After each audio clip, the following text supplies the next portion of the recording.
si uno viene. A ver, cuéntenme. Hemos hablado un poco respecto a esto. Sin querer una clase, en otorrinolaringología no es que una patología va separada de la otra, sino a la larga todas están unidas de una o de otra forma. Por ejemplo, habíamos hablado de los respiradores orales hace una semana. ¿Qué pasa con los adenoides? ¿Interfieren algo? ¿No interfieren? A ver, cuéntame. Ya. Ya. ¿Y dónde se ubican los adenoides?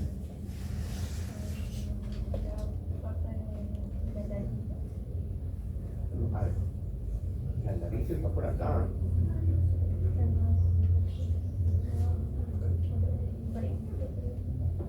¿Dónde? A ver, ¿dónde? Miren, lancen la idea nomás. Nosotros acá no estamos para reprochar a nadie, sino para aprender todo. Hasta yo aprendo de ustedes.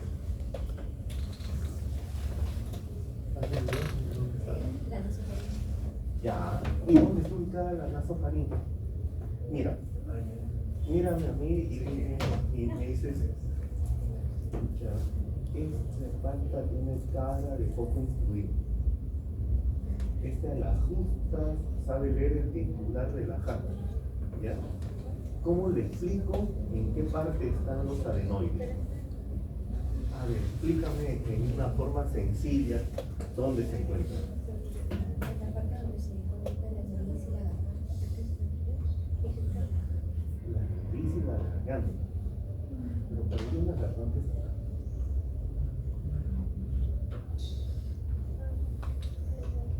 Las amígdalas. Ya. Pero ya, yo te digo, ¿y qué son las amígdalas?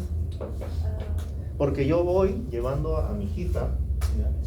Digo, ¿sabes qué? Tiene un par de bolas a los costados en la boca, en la garganta. Es que son 4, o sea, la tumárica, la faringea,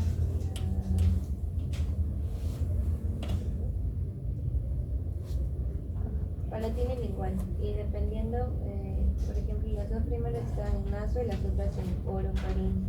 Ya. La primera. ¿Y la tumárica en dónde está? La tumárica está en naso, faringe. Ya, pero ¿en qué parte?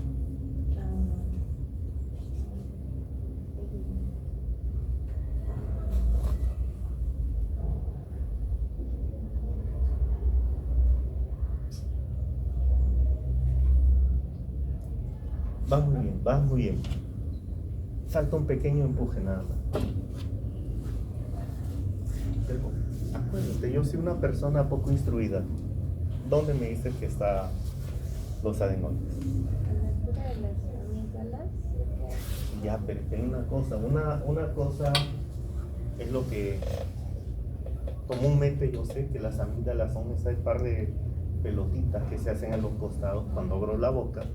Pero los adenoides.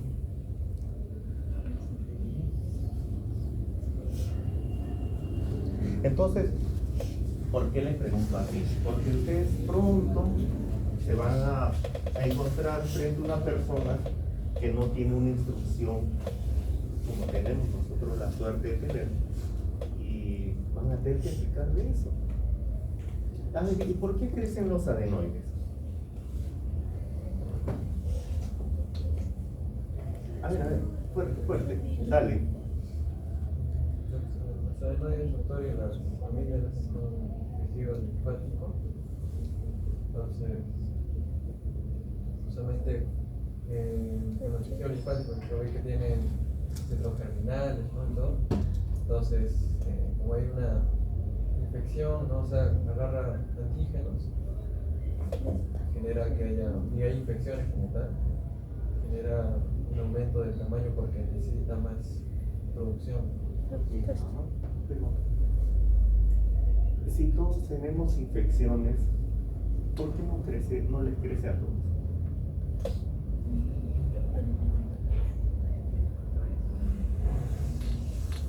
Es que esa es la respuesta, no se sabe. O sea, sí, muy buena respuesta. Es que en realidad es así, o sea, no se sabe por qué los adenoides crecen, por qué las amígdalas también crecen. Muchos dicen no solamente problema o que haya infecciones que lo hagan crecer, muchos dicen también de que puede ser por un fenómeno alérgico. Pero ustedes verán cuánta gente es alérgica y no tiene adenoides grandes, tampoco amígdalas grandes. Entonces, no es la justificación que uno supone. En realidad no se sabe por qué crece. Pero, como bien habló tu compañera, tenemos ahí las amígdalas, ya tenemos los adenoides que está atrás de la nariz, retronasal, las amígdalas tubáricas. ¿Dónde estarían? Si están ahí cerquita.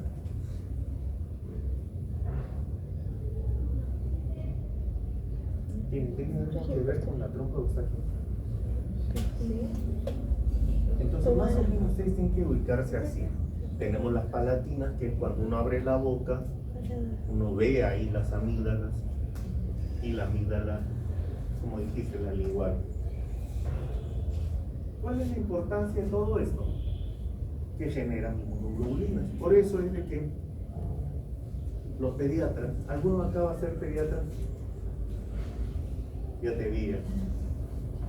Por eso es que muchas veces los pediatras se oponen, dentro de todo, se oponen a que uno le haga una adenoidectomía o que uno haga una amigdalectomía.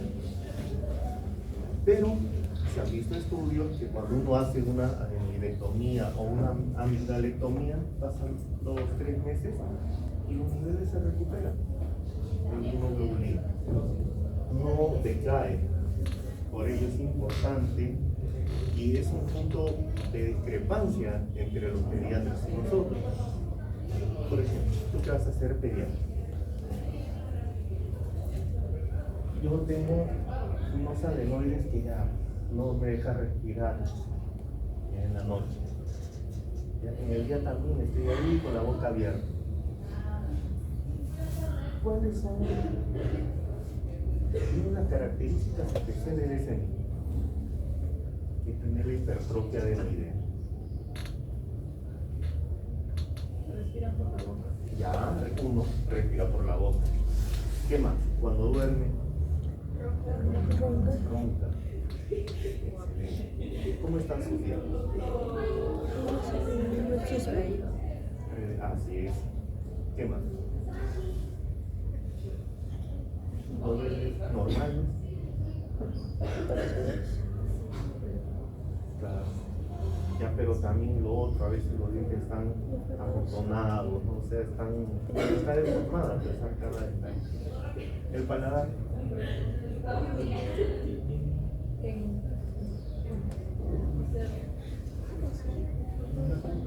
Exacto, ojival. ¿Y cómo escuchan?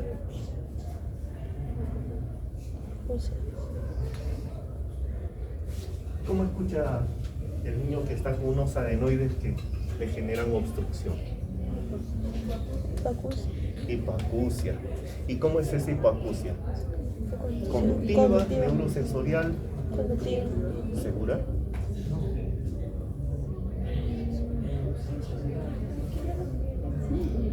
Vamos, tú puedes. Se supone que se está mirando. Sí. El tema es de que al inicio, es cierto, es una hipoacusia conductiva porque esos adenoides van a llegar a obstruir a la trompa de Eustaquio. Y si es que obstruyen a la trompa de Eustaquio, ¿qué se altera en el oído medio? La conducción. Ya. ¿Y qué más? ¿Qué necesita ese oído medio para trabajar bien? Ay. Vamos.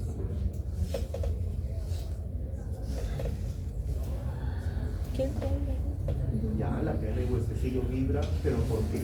Por el aire, por la conducción, por la conducción de aire. Ya, está la membrana. ¿Pero qué necesita esa membrana timpánica para poder vibrar con facilidad? La apertura. Creo que cuando una persona sufre de constantes enfermedades de las amígdalas, también ¿De la amígdala faríngea o de la palatina? Correcto. Ya te agarré, ¿ah? Lo que pasa, a ver, vamos a repasar un poco. Si nosotros tenemos la trompa de Eustaquio, que allá me llaman para cocinar, ¿no?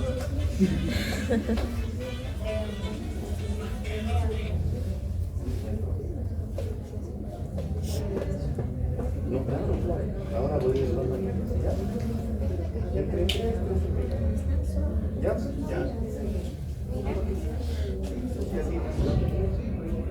¿Ya? Listo. Quedamos. A ver, vamos a repasar. Entonces,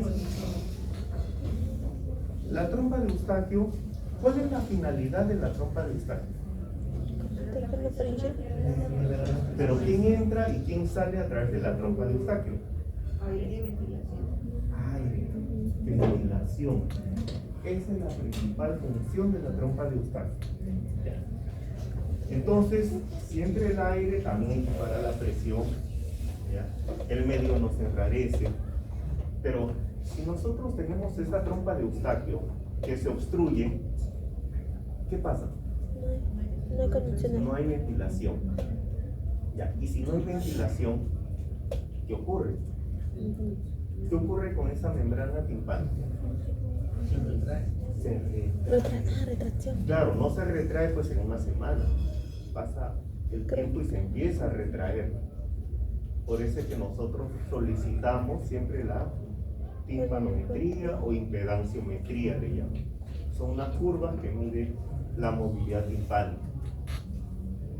Bueno, entonces, y ese es el segundo punto de discrepancia con los pediatras, porque los pediatras dicen, no, si total los adenoides llegan los 12 o 14 años, ya no los va a tener. ¿Para qué los va a tener? Y ahí tiene razón su compañera cuando dice, sí, pues al inicio es una hipoacusia conductiva. ¿Por qué? Porque si está obstruyéndose la trompa de Eustaquio y no ingresa el aire, entonces hay algo que está impidiendo esa movilidad normal del tímpano. Pero ¿y si pasa 6, 7 u 8 años, 9 tal vez, sigue siendo conductiva? Ya no. Sensorial.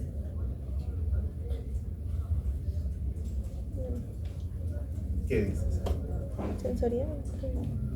Sensorial. Neurosensorial.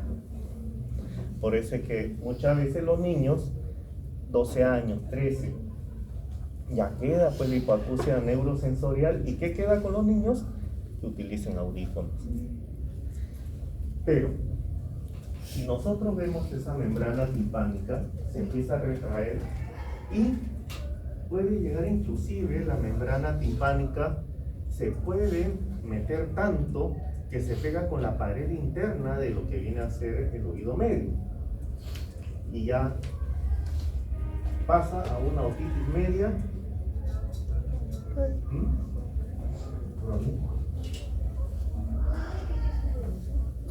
Claro, es que hay diferentes tipos de otitis media, pero si la membrana timpánica, que es este pizarrón, se pega con las ventanas, se está hiriendo, pero el nombre que nosotros ponemos es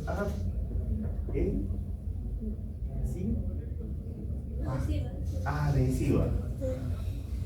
Entonces, esa otitis media adhesiva tiene dos caminos, ¿ya? O sea, el oído se empieza a retraer el tímpano, ¿ya? Y el primer camino es que ese tímpano empieza a comprimir a la cadena osicular, ¿ya? Lo aplasta totalmente, lo desaparece y eso se pega totalmente con la pared interna y se hace como un fondo de saco ciego.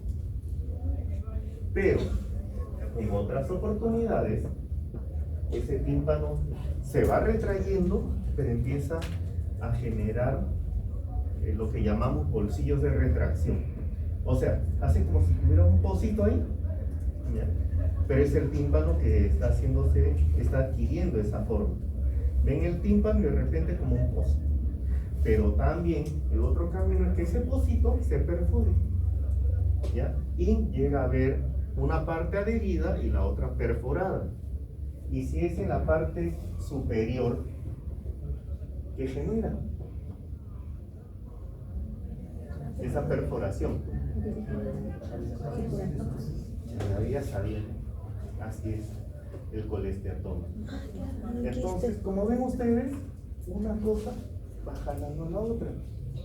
Y esa otra se complica y genera más cosas. Por eso es que, como les decía, en el caso de otorrino, todo está unido. A pesar de que empieza con un problema retronasal, como va complicando al oído de estos pacientes. Entonces, si nosotros nos vamos a las amígdalas palatinas, ya ustedes las ven ahí, tenemos el paladar duro, el paladar blando, la úvula y las amígdalas. Entonces, ¿qué músculo forma el pilar anterior? A ver, eso es más fácil. Si se va del paladar hacia la lengua, ¿cómo se llama el músculo? Palatino. ¿Para qué les pregunto? Ya saben, yo sé. Y ese, como acá dice, forma el pilar anterior. ¿Ya? ¿Por qué? Porque la amígdala está así, entre dos pilares, el anterior y el posterior. ¿Y cómo se llama el músculo que forma el pilar posterior? Si se va del paladar hacia la pared lateral de la faringe. La tofaringe.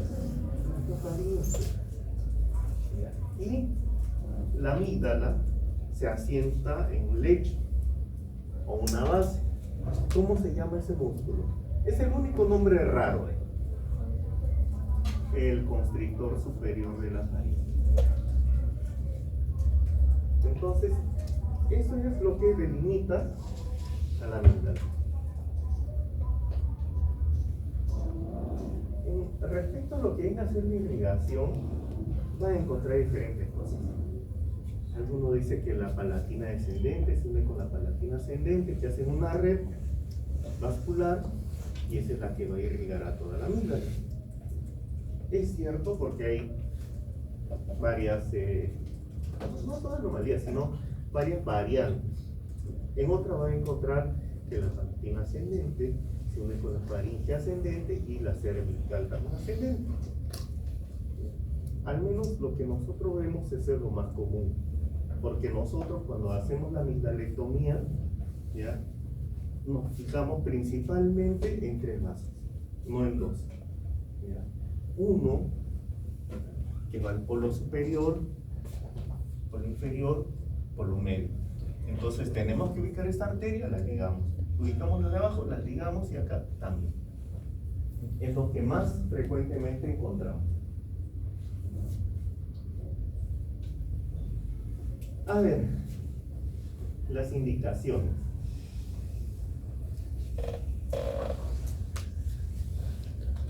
A ver, ¿qué pasa con una persona que tiene el SAOS, el síndrome de apnea hipóxia obstructiva del sueño?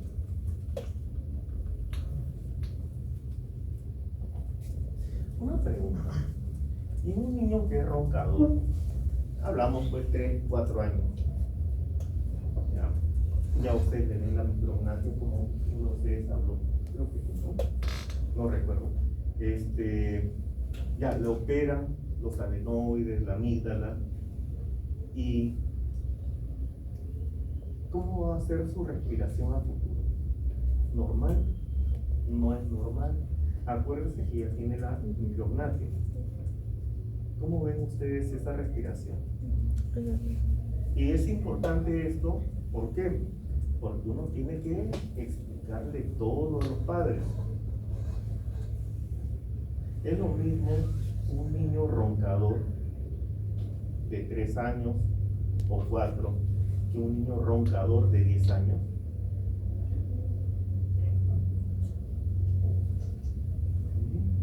¿Qué me dicen ustedes?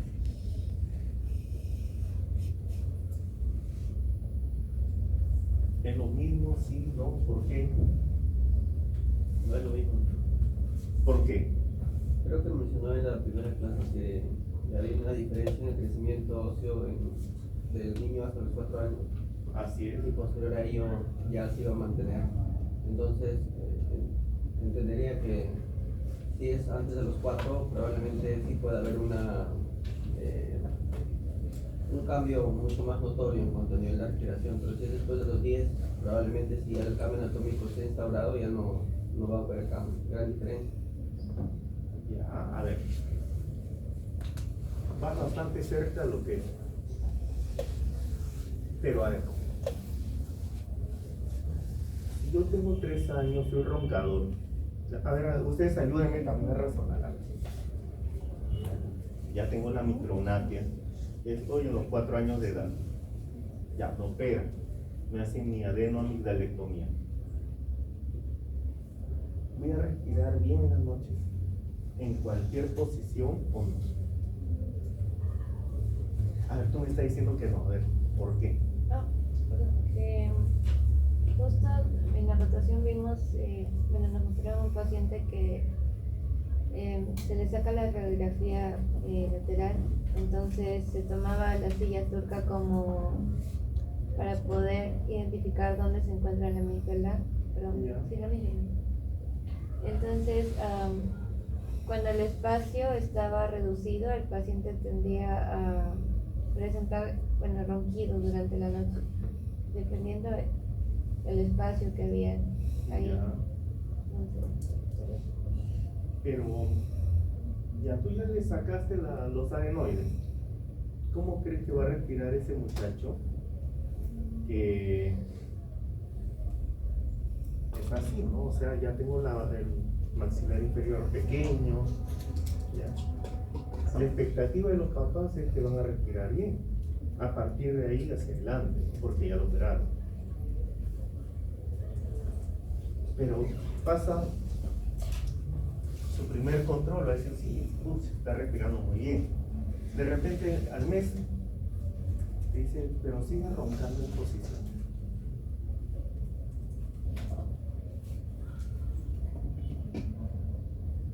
¿Por qué creen que se da eso?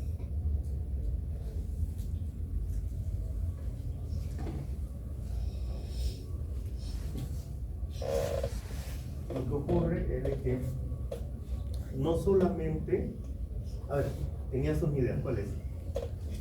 Porque tal vez ya al haber la amígdala ahí, ya queda el espacio, incluso después de haberlo retirado.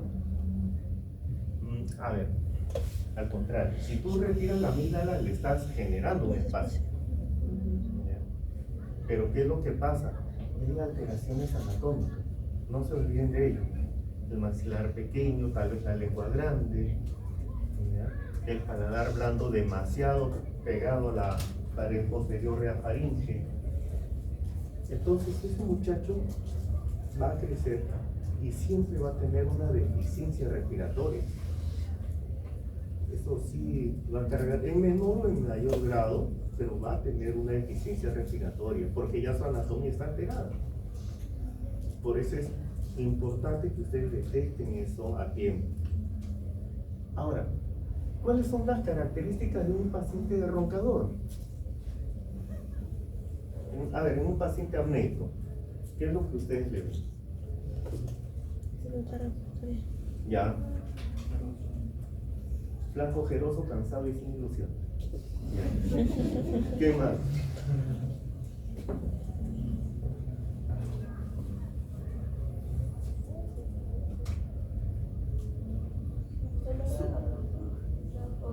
Respirar por la boca es como se inflama. Su desarrollo intelectual, ¿qué tal es?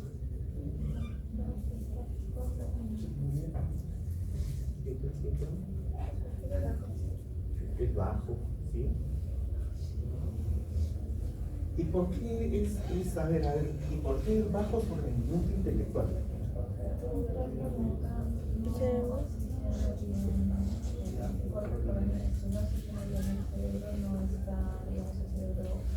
adecuado como para prestar atención o tener la información. ¿Y por qué no está oxigenando bien? Ya, pero si la boca es más grande que mi nariz, se supone que yo debo oxigenar mejor. Pienso que está... ¿Por qué no me he equivocado?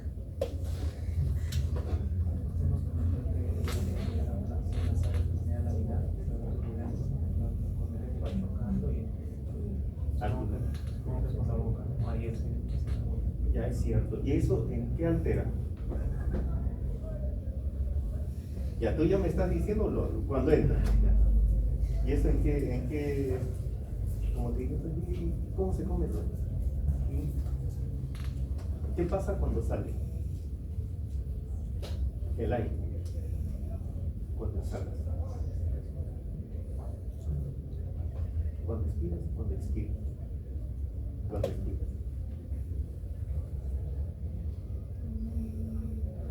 Como le dije, si nosotros tenemos el pulmón ya, uno expira e ingresa el aire al pulmón.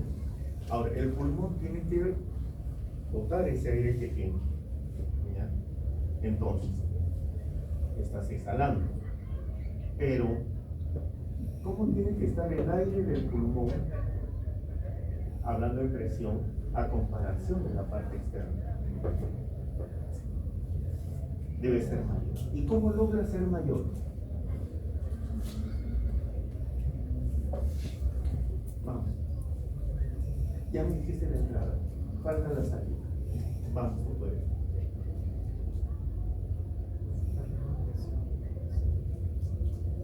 Ya. Pero ya. O sea, todos mis músculos respiratorios se están contrayendo. Pero ¿qué necesita para que aumente la presión dentro del pulmón?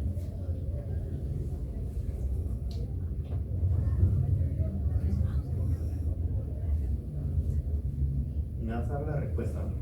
Mira, tienes tu manguera. Ya está abierto todo el caño. Entonces el agua está saliendo primero laminar y no hay algo que le haga resistencia. Le metes el pie acá. Si tu manguera está media viejona, o sea, vas a ver que por lados se dilata. Pero ¿cómo sale acá? Turbulento, ¿verdad? Ya. ¿Y qué has hecho tú para que acá se dilate? Para que haya más presión en las paredes de esta manguera. No ha cerrado, está abierto el caño, ¿no? Ya. Y entonces, para que aumente la presión dentro del pulmón, ¿cuáles son esos dos sitios que le hacen mayor resistencia para que aumente la presión dentro del pulmón?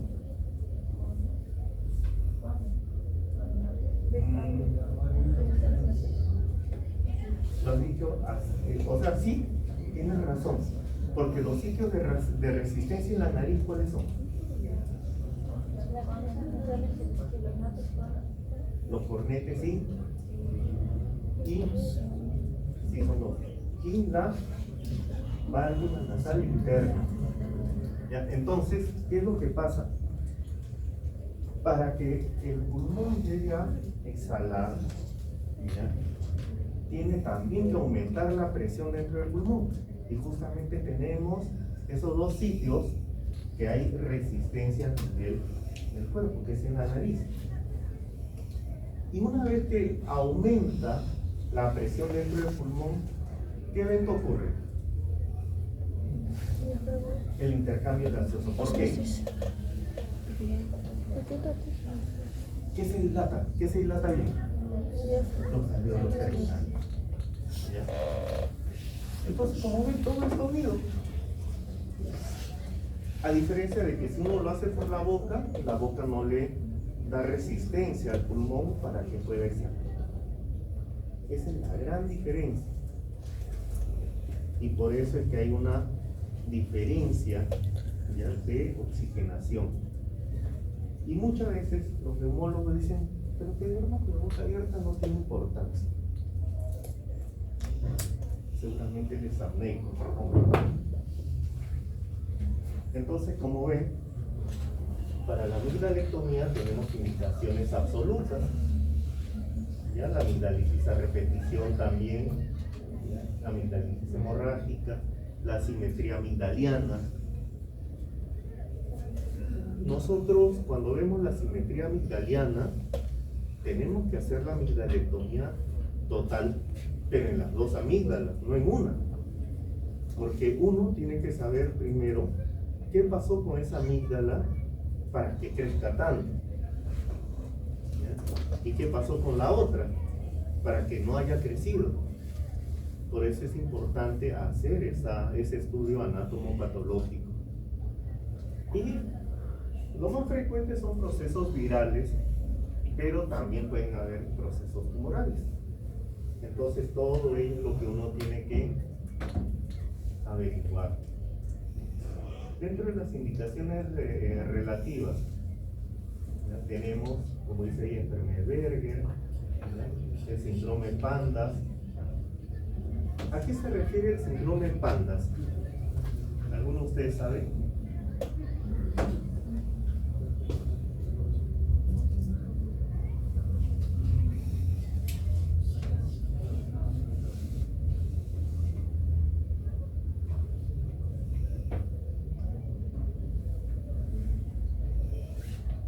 Es un trastorno neuropsiquiátrico, ¿ya? Este trastorno neuropsiquiátrico autoinmune se da principalmente por la presencia de así es, el estreptococo beta hemolítico.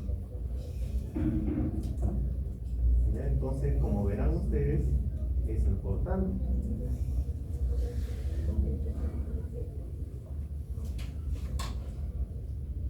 El síndrome de Papa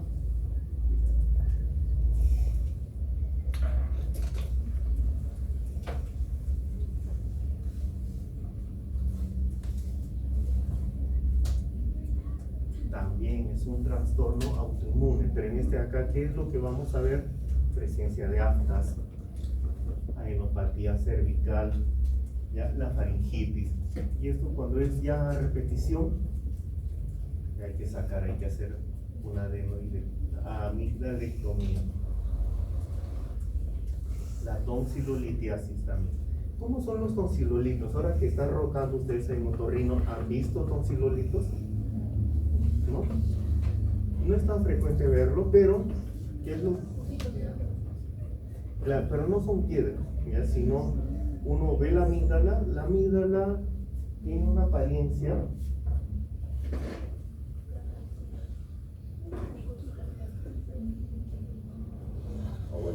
que el otro.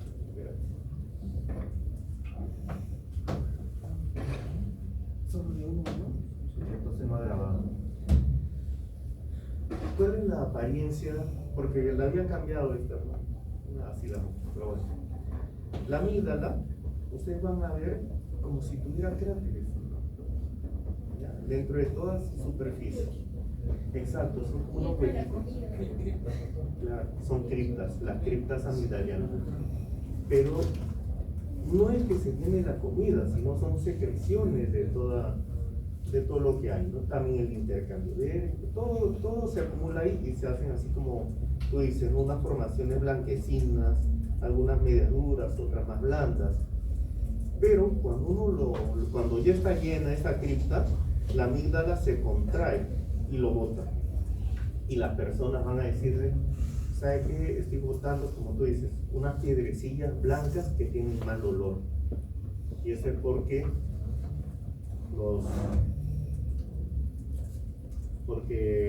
se trata de los tonsilolitos. Y ahí también nosotros muchas veces ya aprovechamos y hacemos la amigdalectomía. Pero depende también en este caso, de la experiencia. En lo particular, cuando son los tonsilolitos, yo no uso. ¿Por qué? Siempre piensen en algo. Cuando algo pasa en el cuerpo, uno tiene que buscar cuál es el origen de ello. Si nosotros tenemos una persona que es respiradora oral, que tiene reflujo, ¿ya? Entonces uno tiene que ver, oye, pero ¿por qué está respirando por la boca?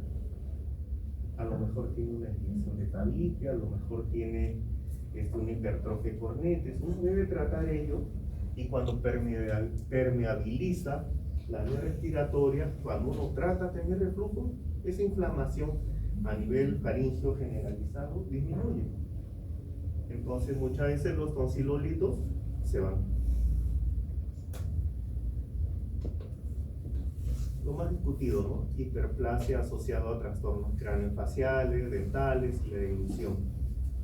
¿Ya? Entonces, indicaciones relativas, las contraindicaciones relativas, trastorno de la coagulación, que el hematólogo corrige ello y uno puede operar. Siempre uno debe hacer las interconsultas respectivas. Asma no controlada es relativo porque se estabiliza el paciente y uno puede operar. Procesos infecciosos concomitantes, se estabiliza el cuadro, se va el proceso infeccioso y uno lo opera. Riesgo de insuficiencia venofaríngea. ¿Ya? Sí, hay riesgos que muchas veces uno, sobre todo cuando no tiene la pericia adecuada, uno empieza a hacer el decolaje de la amígdala, ¿ya? Y muchas veces lesiona los músculos, entonces uno genera esa insuficiencia. En la adenoidectomía es parecido, ¿ya? Roscopatía con pausas o el SAUS, otitis media aguda recurrente en niños que con mucha frecuencia hacen su otitis media aguda. ¿Ya? Ustedes saben que la mayoría de veces es viral, pero también puede pasar a bacteriano y va complicando ese oído.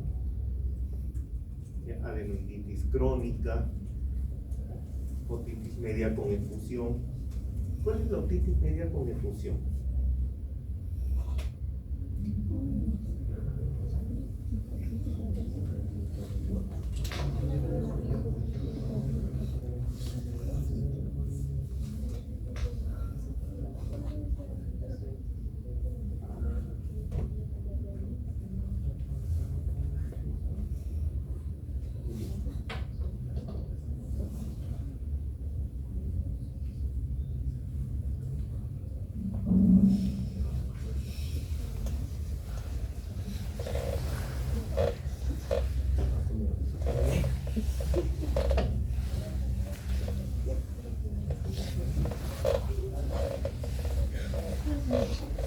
Entonces, ¿cuál es la otitis media con efusión?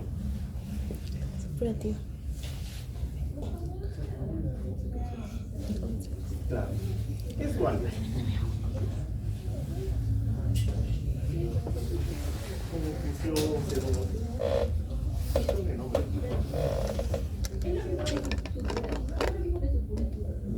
No. A ver, un pequeño ejercicio, ya que hablaste de eso. Ya. Tiene un paciente con otorrea. ¿Qué es lo primero que ustedes tienen? Lo segundo y lo tercero. Soy media. Otorrea, infección, otorrea. Ya, pero una otitis media aguda con o sin perforación timpánica. Con perforación timpánica. Segunda cosa que puedes pensar.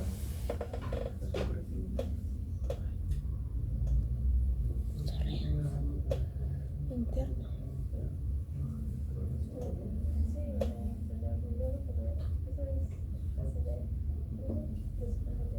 El interno se pasa medio. Comparte.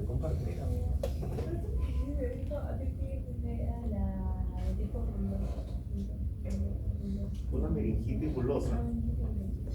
La meningitis bulosa bota pus. Uno bota sangre, ¿qué más?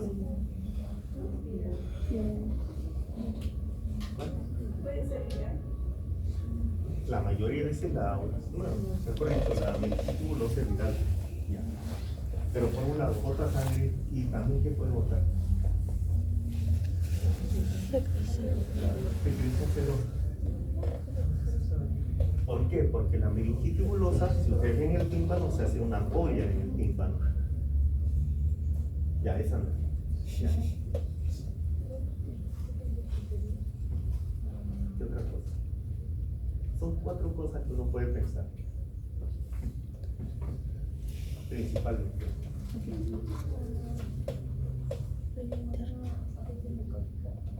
Micótica, ya, otitis externa en general, pero una otitis externa ya complicada. ¿Ya?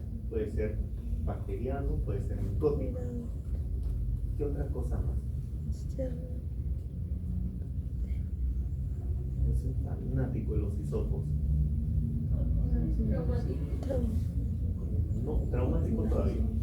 El traumático más te da secreción hemática. Por taponamiento.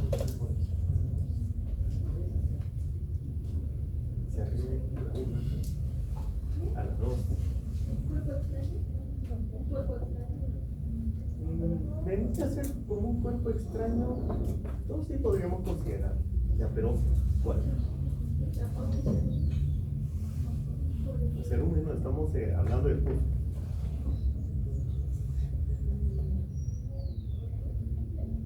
Vendrá un granuloma.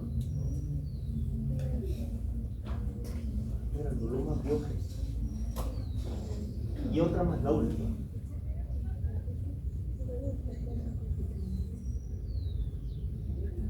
¿Quiste? Pericolestetoma, que es un tipo de otitis media, otitis media crónica en general. Eso te engloba varias cosas, ¿no? Interna. Media aguda, media crónica. Interna crónica.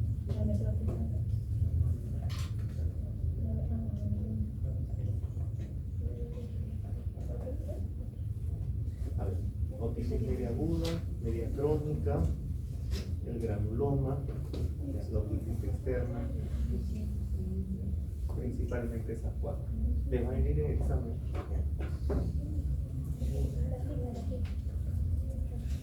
Entonces,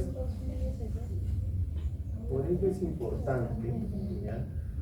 Bueno, ¿qué pasó de relato? Ahora sí, seguimos con la clase, si no nos desviamos.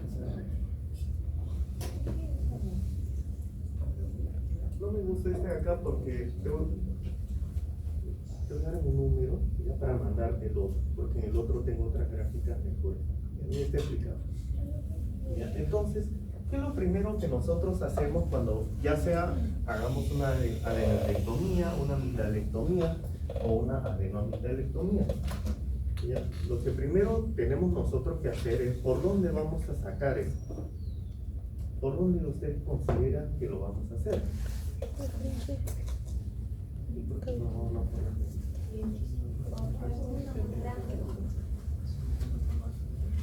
Es cierto, ya por comodidad. Entonces, lo primero que nosotros debemos hacer es aperturar la boca. ¿Con qué? ¿Ya? Usamos los abreboca autoestáticos. Entonces, es un aparato que nos permite abrir la boca y como también tiene un bajalengua, tracciona la lengua y uno ya tiene todo el campo visual. ¿Ya? Entonces, eso es lo primero que tenemos que hacer. Segundo, si vamos a hacer una adenoidectomía, ingresamos por la boca con esa cureta. Como ven, tiene una forma, como una paletilla, ¿no? Pero el borde, este borde de acá, interno, es como una cuchilla, es bien afilado. ¿Ya? Y de ahí lo que nosotros hacemos es nos tratamos de pegar lo más posible a la pared posterior. ¿Ya? Cuando nos pegamos a la pared posterior, hacemos un movimiento en abanico, porque eso permite que los adenoides se vayan despegando. Ingresamos nuevamente, cogemos por el otro lado, ingresamos al otro y hacemos lo mismo. ¿Para qué? Para sacar todos los adenoides. ¿Ya? Y una vez que ya pensamos que ya se retiró todos los adenoides, hay varias formas de corroborar si esto es así. Antiguamente, ¿ya? Uno metía así el dedo para comprobar. Aunque aunque ustedes no crean, esta gráfica es de un libro del año 50. Y esa técnica es la que se sigue empleando. Imagínense. Pero ahora viene una variante. Ustedes habrán escuchado, o habrán leído, o habrán visto algún video en el cual utilizan un telescopio, ¿ya?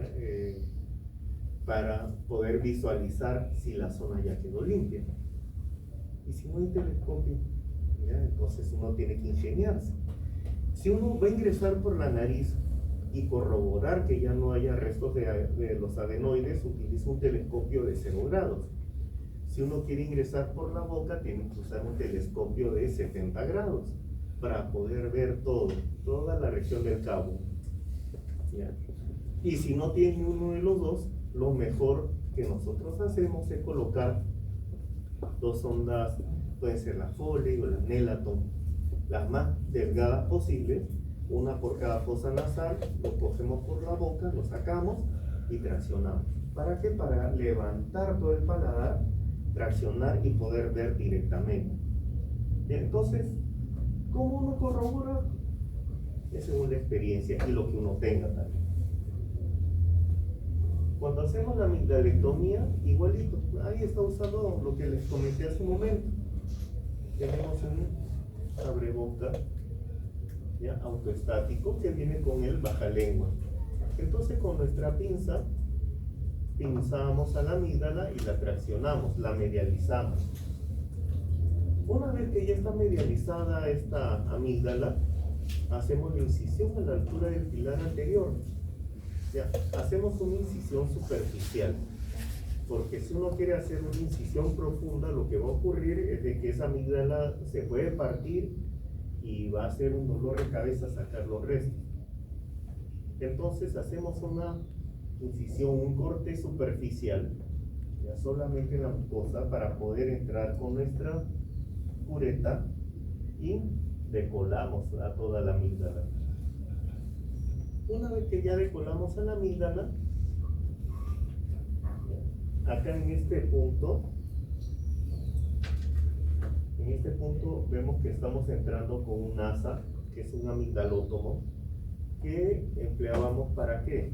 Para que a la vez que uno jalaba esa asa, como una guillotina, seccionaba la amígdala, y eso también nos servía para hacer hemostasia. Entonces ya uno con tranquilidad podía hacer o colocar los puntos. Y lo que les mencioné, nosotros primero vemos el polo superior, colocamos un punto, el polo medio y luego el inferior también.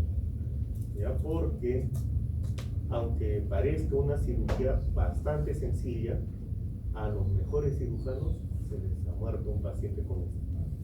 Porque el sangrado es bastante constante y bueno, uno se pierde bastante sangre por acá. ¿Bien? Entonces, eso es lo que uno debe hacer. Primero, tranquilamente reconocer los planos y de ahí retirar la amígdala con tranquilidad, porque si uno lo hace en una forma brusca, esa amígdala se va a romper. Ahora, hay diferentes técnicas, como les digo, esta técnica que está graficada acá es una técnica antiguísima, ¿ya? Tanto así, como le dije, este libro es de los años 50, ya le he empleado. Ahora, para hacer la amigdalectomía, utilizan diferentes equipos, utilizan radiofrecuencia, utilizan cauterio, Coblator, depende de lo que uno quiera hacer, pero esta es la base. Yo considero que si una persona no domina esta técnica, pues no es más, pues es un lujo, ¿no? Tener una máquina que a veces es muy cara para sacar una amígdala. Por ejemplo, ¿no? Un radiofrecuencia más o menos barato está a $6,000. ¿Ya? Entonces, comprar algo de $6,000 para no saber hacer bien una amigdalectomía no conviene. ¿Ya? Entonces, en líneas generales, esa es la de la amigdalectomía. ¿Tienen alguna pregunta? Ah, ya. ¿Cómo se clasifica el tamaño de las amígdalas? ¿Alguien sabe?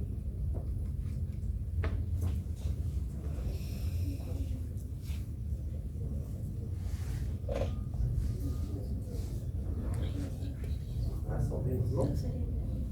Miren, muchachos.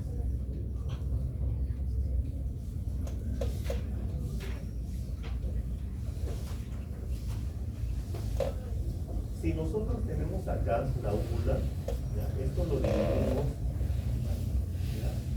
Esta cavidad la dividimos en dos. Se supone que la úvula nos va a dar un centro aproximado, ya que haga una cavidad en dos partes simétricas. Entonces, esto acá lo vamos a dividir en 4 partes. La primera mitad, acá tenemos el primer cuarto, el segundo cuarto, en esta otra parte también. Y cada cuarto nos va a dar el grado del tamaño de la amígdala. Si es una grado 1, va a llegar a la cuarta parte. Si es una amígdala grado 2, va a llegar a la mitad. Si es una amígdala grado 3, llega a las 3/4 partes. Y si es una amígdala grado 4, llega hasta a pasar esta línea imaginaria donde está la úvula, o inclusive puede atravesar al otro lado. ¿Ya? Entonces, esa es la forma como se clasifica el tamaño de la amígdala. ¿Ya? Cuando ustedes ahora que están rotando en los hospitales, ¿ya? Van a decir, si es una amígdala grado 2, entonces ya ustedes se imaginan el tamaño de esa amígdala. ¿Cuáles son las que nos preocupan a nosotros? Las amígdalas grado 3 y las grado 4. ¿Ya? La 4 con más razón todavía, porque eso genera una obstrucción casi total de la respiración cuando uno duerme. ¿Por qué? Porque cuando uno está despierto, cuando uno está sentado, cuando uno está caminando, la amígdala por gravedad cae hacia abajo y genera un espacio. Pero cuando uno está echado y uno está durmiendo, esas amígdalas ya no caen hacia abajo, hacia los pies, sino lo que hacen, caen hacia los costados y obstruyen la respiración. Ya por eso, en algún momento, conversaba con alguien del servicio y le digo, era una discusión respecto, una conversación respecto a un absceso periamigdaliano. ¿Ya? Entonces, me manda una tomografía y dice, pero acá en la tomografía se ve una obstrucción de un 70%. Yo le digo, y mándame una foto cuando está el paciente sentado. Sentado se veía así, entonces no había una mayor alarma. Pero a la larga son decisiones. ¿Tienen alguna duda? Pregunta. Nada. ¿Seguro? Bueno, muchachos, les deseo lo mejor el día sábado para su examen.